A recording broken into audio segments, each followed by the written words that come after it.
I Ekväll möter har vi fått besök av Stina Blackstenius. Jag älskar namnet Blackstenius. Var kommer det ifrån?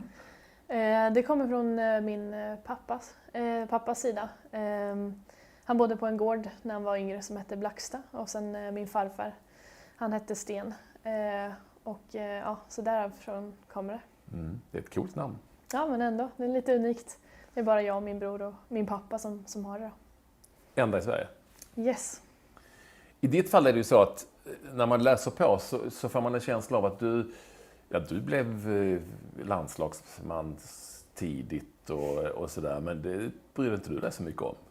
Alltså här kommer jag ska spela med landslaget. Det är den känslan man får, åtminstone om man läser lite gamla citat.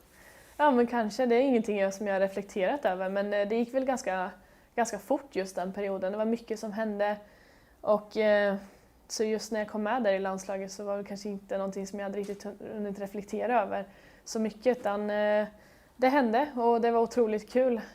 Och sen sen den dagen så har det egentligen bara den enda tanken jag har haft var att få chansen igen. Fan, jag kom på att jag sa landslagsman, säger man det? Jag vet, kanske inte. Vad säger du själv? Ja, jag vet inte vad jag skulle kalla det. Det ligger kvar på något vis, eller hur? Ja, förstås. Ja, jag är landslagsspelare såklart. Någonstans måste du ändå ha känt.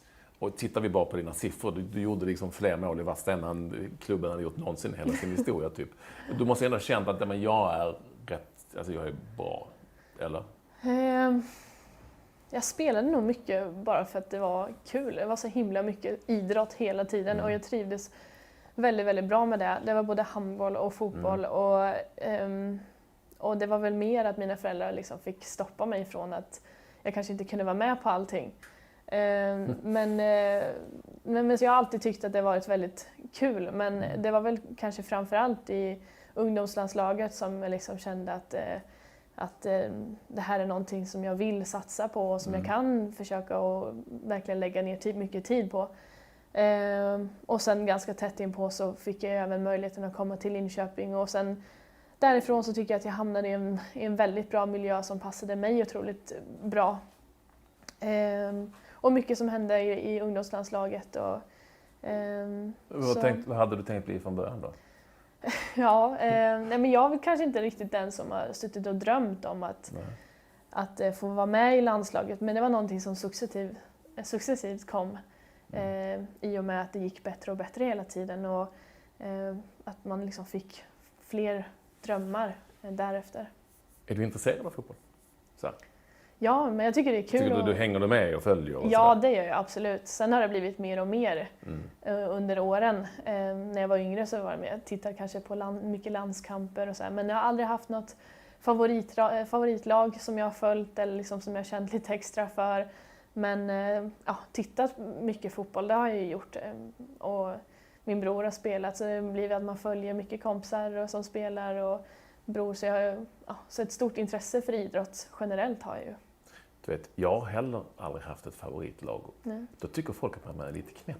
Ja, jag får ju nästan säga att det är tråkigt att jag inte har det. Men eller hur, då tänker de att det är något fel på en. Ja, men lite så för att man själv håller på med idrott så det känns nästan som att det förväntas nästan att man ska ha något lag eller någon spelare som man känner lite extra för. Skönt är det att man har träffat någon som Exakt.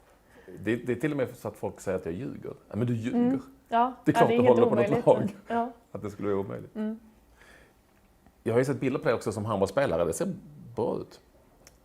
Ja, men alltså det ser ut som att du ändå var, det är ju bara stillbilder, men det ser ut som att du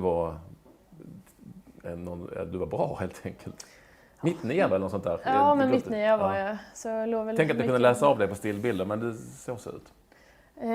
Ja, men lika väl som att jag använder mycket snabbhet i min fotboll så använder jag mycket det i handbollen också. Och försökte kontra mycket och gå mycket på genombrott. Så jag var kanske ingen skytt i handbollen utan mer problemlösare kanske och lite mer genombrott och teknisk fotarbete. Vad känner du att du har kunnat ta med dig från handbollen till fotbollen som du nu tvingades välja? Liksom? Nej, men ganska mycket tycker jag väl ändå. Sen är det alltid svårt att säga exakt vad, men alltid det här att få vara med i ett lag tycker jag ger en väldigt mycket. Att man får möta väldigt mycket olika spelare och ledare och sträva mot någonting tillsammans. Och, vinna matcher ihop eller försöka spela och vinna mycket ihop. Sen har jag, tycker jag, ändå fått med mig mycket från handbollen i mitt sätt att spela också. Jag använder säkert mycket armar och med sättet jag använder min överkropp och kommer säkert delvis ifrån handbollen. Det är mycket riktningsförändringar också. Du är mittnia kan jag tänka mig som du har kunnat dra nytta av även om underlaget är lite annorlunda. Ja, så blir det absolut. Mycket fotarbete och en handbollsplan är betydligt mycket mindre så det krävs ju att man tar snabba beslut och mycket fotarbete. Men du var alltså en Bella Guldén men tänkte att du valde fotbollen istället? Nej, det skulle jag kanske inte säga. Jag var ju 16-17 när jag slutade så det är svårt att säga vad det hade blivit av handbollen. Det är väldigt svårt att sitta här och säga att jag hade gått långt i handbollen, det vet jag inte. Men jag tyckte i alla fall att det var otroligt roligt att spela handboll och det tog emot att lägga av. Tar du på dig klistret ibland och lirar så här på skoj? Nej, det har väl kommit ifrån det lite även om jag kan sakna det ibland och önskar ibland att man hade möjligheten att få lira lite. Men jag har hållit mig undan handbollen. Och handboll är inget sånt man liksom bara spelar liksom. Fotboll kan man ju spela, du vet, någonstans. Ja, nej, jag hade nog haft väldigt svårt att spela handboll på skoj. Då hade jag nog tagit det på fullaste allvar. Så. Det är ju så att det talas väldigt mycket om att man ska specialisera sig tidigt. Det blir väldigt mycket svårare att syssla med flera olika idrotter ganska långt ner i åldrarna för att klubbar kräver att man ska träna mer just den sporten och sådär. Sen finns det då många som menar att det är väldigt bra att man håller på med olika sporter för att utveckla sin fysiska styrka och sådär, sin motorik. Vad tycker du? Jag är verkligen för att kunna idrotta eller kombinera idrotter under en längre tid om man tycker att det är så pass kul att man vill det. Jag personligen tycker att det har gett mig otroligt mycket och jag hade väl turen som jag hade ledare och tränare som förstod att jag verkligen hade ett intresse för både handbollen och fotbollen och ville kombinera. Så för min del blev det otroligt mycket matcher. Det kunde bli 3 matcher på en helg i bästa fall. Och tränare som förstod att jag ville det. Men som sagt höll på fram till jag var 16-17 så jag är jätteglad över att jag kunde hålla på så pass länge. Så hade jag fått välja tidigare än så det hade verkligen tagit emot. Men nu kom det naturligt också att fotbollen blev till slut det som jag kände lite extra för. Men det kom någonstans naturligt. Jag tvingades aldrig välja i ung ålder. Utan, det var först när jag kom till Linköping som jag valde bort handbollen. Blir det väl ändå att man säger, men det kändes ändå rätt. Då. Eller att du valde fotbollen? Ja, valde. Ja, så kan man också se det. Men du tvingades göra ett val, det gick inte att fortsätta. När jag gick till Linköping så tvingades jag någonstans att inse att men då kommer jag inte kunna lägga lika mycket energi på handbollen, om ens något. Jag är ledsen att jag tjatar om handboll, det ligger mig lite varmt om hjärtat också. Men det är ju hårda tag, väldigt mycket mer fysiskt på ett annat sätt såklart, mera kroppskontakt eller hur. Och handbollsspelare ser du ju sällan gnälla eller ha ont någonstans.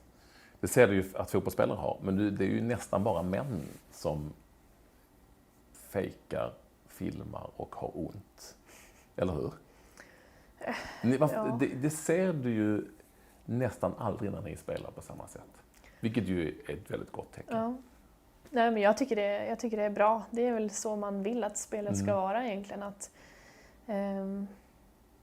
sen jag personligen kan ju bara prata från mig, men jag är också en spelare som vill försöka stå upp i alla lägen och ibland så får man väl kanske inte ut så mycket av det heller. Nej, för det kan vara till ens nackdel. Ja, det kan ju såklart bli det. Och det är klart att det är tråkigt i sådana lägen, men det kommer inte naturligt för mig. Det kommer naturligt för många andra. Varför tror du att det har blivit så? Väldigt svårt att svara på. Ganska svårt att sätta mig in i sådana situationer, faktiskt. Jag vet inte om du noterade situationen i Hammarby när Mehmet Tankovic föll och sa att det var i en ren reflex, fast det var ingenting där. Brukar du också falla i ren reflex? Nej, det är väl just det. Jag är ganska... nej, men jag vill stå ändå för att jag vill fullfölja situationer. Ja. Och jag tänker väl som forward att man hamnar i sådana lägen i straffområdet så där det absolut kan bli att man ramlar och man får någon knuff eller sådär. Men jag vill väl försöka tänka att det kan ge mig något bättre om jag står upp i vissa lägen. Att jag kan faktiskt hinna till bollen även om jag är lite ur balans eller sådär. Men så nej, jag vet faktiskt inte. Det där är ju en sjukt bra inställning på något vis. Även om, som du säger, att det kan ju säkert finnas tränare och lagkamrater som tycker men du kunde ju faktiskt ha ramlat där för att det var kroppskontakt och spelaren stoppade dig och sådär. Ja, det ligger väl inte riktigt i min... Ja, det blir bara inte så. Nej. Vad tänkte de i Frankrike då? Tänkte de kanske annorlunda där? Ja, men det är lite ett annat tänk kanske. Men det var inte någonting som jag tänkte över så där i laget att det var mycket sånt. Utan, ja. Du stack ju därifrån. Det är fint i Montpellier, jag var där. Ja, jättefin stad, absolut. Linköping har också varit det, men jag vet inte. Ja. Min fru är därifrån förut. Men det är ju inget fel på det, men du ville hem helt enkelt. Ja, men det kändes väldigt rätt i tiden på något sätt. Hade haft 2 år i Montpellier som hade gått både bra och lite mindre bra. En liten tuffare höst för mig där jag inte spelade lika mycket och vi hade väl kanske inte den bästa säsongen bakom oss. Och just med tanke på att det också låg ett VM framför mig, eller framför oss. Och det var någonting som jag verkligen ville ta chansen och få vara med på. Så ville jag ge mig de bästa förutsättningarna för att komma i så bra form som möjligt. Och även få den här sociala tryggheten och få spela så mycket som möjligt. Och därför kändes Linköping som ett väldigt bra alternativ. Komma hem och hinna landa lite och få börja om. Börja bygga upp ett självförtroende som kanske var lite sämre i höstas då. Du är ju inte den första fotbollsspelaren som lämnar någon sorts äventyr utomlands. Du är heller inte den första fotbollsspelaren som vittnar om att det är inte alltid grönare på andra sidan, trots att det är väldigt mycket pengar, mer pengar kanske och sådär. Kan du förklara hur man känner när man ändå sitter där och tänker att jag kanske skiter i det och mår dåligt och sådär? Det är en tuff utmaning och för min del så var ju det här den första flytten som jag gjorde. Någonsin alltså? Ja, alltså när jag bytte lag till Linköping så var ju det en väldigt liten flytt om man ser det så. Jag hade Linköping är fortfarande väldigt men Linköping är fortfarande väldigt hemma för mig och familjen väldigt väldigt nära och många vänner där som jag kände, så flytten till Linköping var inte en stor omställning för mig. Nej. Så därför blev flytten till Montpellier en väldigt stor utmaning för mig. Men det är tufft att komma till ett annat land, en annan kultur och prata ett annat språk. Man kanske inte riktigt kan göra sig förstådd och man kan heller inte förstå allting som sägs som man är van vid. Och det kan ju vara allt ifrån det sociala till att liksom, få bättre relationer till spelare i laget och ha en bra relation till tränaren så att man kan kommunicera och prata under träningens gång, men också den tiden när man inte spelar fotboll, att få den tiden att gå. Nu hade ju vi väldigt mycket morgonträning så det var ju väldigt mycket tid som man skulle kunna få där man skulle få dagen att gå. Och vissa dagar var det otroligt tufft och ensamt. Det var det verkligen. Så det är en erfarenhet man får. Fick du kämpa med social ohälsa, ångest och grejer? Lite utmaning på det sättet var det väl absolut. Men vad gör jag med den tiden när jag inte spelar fotboll? och veta att hade jag varit där nu så hade jag kunnat göra det och umgås med dem. Och i och med att det var i Frankrike och man kanske inte riktigt kunde prata med alla heller på engelska, eller jag kunde inte heller franska, så var det också svårt att komma in i laget och lära känna sina lagkompisar. Så det tufft.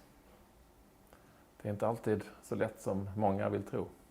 Nej, inte alltid. Sen så ser det ju såklart, det är en jättebra erfarenhet och jag flyttade ju såklart dit för fotbollens skull, men man får ju med sig betydligt mycket mer än bara fotbollen i och med en sån flytt, och man lär sig ju mer än man tror. Kan du tänka dig att dra ut igen någon annanstans? Ja, absolut. Jag kommer inte stänga några dörrar så, utan nu kändes det väldigt bra att flytta hem till Linköping igen och få börja om och försöka förbereda sig för ett eventuellt VM var det ju då nu. Kan vi köra ett land där de pratar typ engelska? Ja, men vi får se. Men skulle jag få möjligheten igen och flytta utomlands så skulle det vara väldigt intressant. Jag tänker inte stänga några dörrar så, utan jag känner mig fortfarande ung och känner att jag fortfarande har jättemycket Känner dig ung? tid Du är ung. Jag är ung. Du är ung. Så mycket. Vet du, Stina, vi ska ställa några kortfrågor. Du får välja mellan 2 stycken alternativ och sen är det några andra vanliga frågor. Det är inget farligt alltså. Är du beredd? Yes, tror det. Lotta Schelin eller Marta? Oj, men jag säger Lotta Schelin. Men jag säger Lotta Schelin, vad menar du? Men det är 2 otroligt bra fotbollsspelare. Ja. Men jag känner ju även Lotta lite som person och en förebild inom svensk fotboll, men också utomlands och i hela världen. Så men jag säger henne. Gräs eller konstgräs? Är det en fin gräsmatta så gräs alla dagar i veckan. Men skulle det vara en dålig gräsplan så skulle det nog föredra konstgräs. OS eller VM? Oj, svår fråga med tanke på att jag aldrig har varit med om ett VM tidigare. Men OS var ju... Och OS har hög status på de sidan också. Ja, absolut. Ja. Det var en fantastisk upplevelse. Och än så länge så har jag ju inte varit med om något VM. Så vi får väl säga OS, trots allt. Norge eller Danmark? Norge. Bartofflor eller högklackat? Får väl ta det mest bekväma och säga bartofflor. Ja, men sluta med era bartofflor. Fotbollsspelares bartofflor. Ja, det är det enda man går i. Det är det fulaste idrottsmodet som finns. Ja, men det är också men ni älskar bekväma. Dem. Ni har som king era bartofflor. Ja, men det är i princip det enda man går runt i alla fall på läger och så. Let's Dance eller På spåret? Let's Dance. Ja. Friends eller Ullevi? Ullevi. En tunnel eller en klackspark? Vad sa du? En tunnel eller en klackspark? Svårt. Jag är ju inte någon som gör något av det egentligen. Men jag får väl säga tunnel då. Messi eller Zlatan? Svårt. Ja. Men jag säger väl Zlatan. Det var tveksamt. Fick du röra dig? Ja, men det är inte det lättaste valet. Då ska du svara på favoritgrej här. Favoritmat? Får väl säga det klassiska, tacos. Du är en Anders Svensson. Ja, härligt. Favoritskådis? Oj, det har jag nog faktiskt ingen. Favoritserie? Jag har sett många bra, men Prison Break kanske är favorit. Semester? Favoritsemester alltså?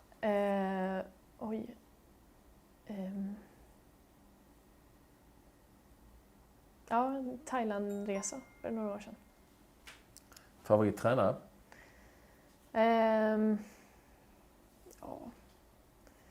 Jag får väl säga att jag är väldigt glad över att jag kom till Linköping då Martin Sjögren var tränare. Var en väldigt ung spelare. när jag kom dit. Och att ha Martin som tränare var otroligt utvecklande för mig och en väldigt viktig period för mig just då.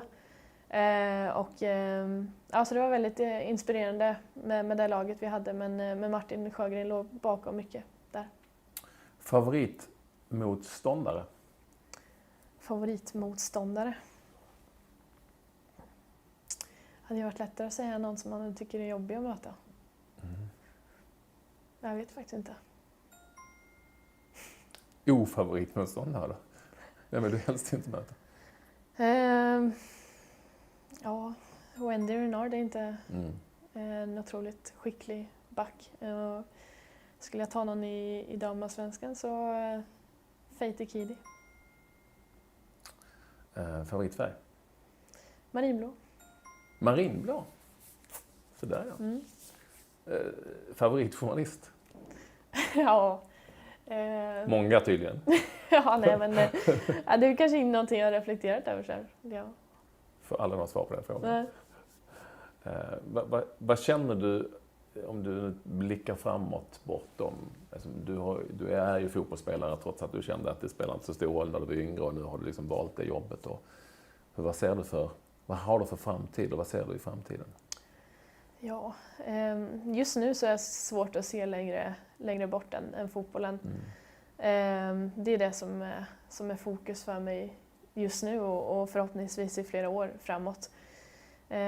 För att läget är fortfarande så att du kommer inte kunna dra in, som det ser ut nu, så pass mycket pengar som Zlatan och gänget så att du kan leva på dem resten av ditt liv.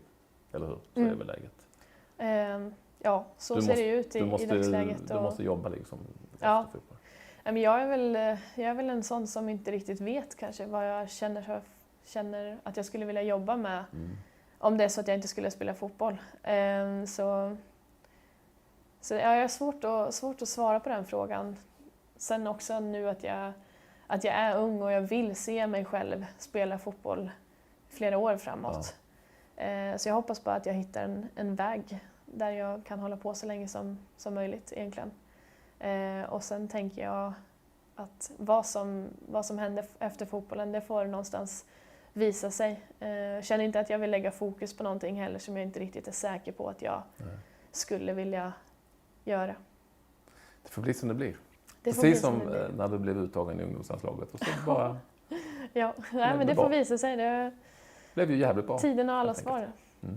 Jättekul att du ville komma hit. Kul att vara här. Ja, tack så mycket. Tack. Tack.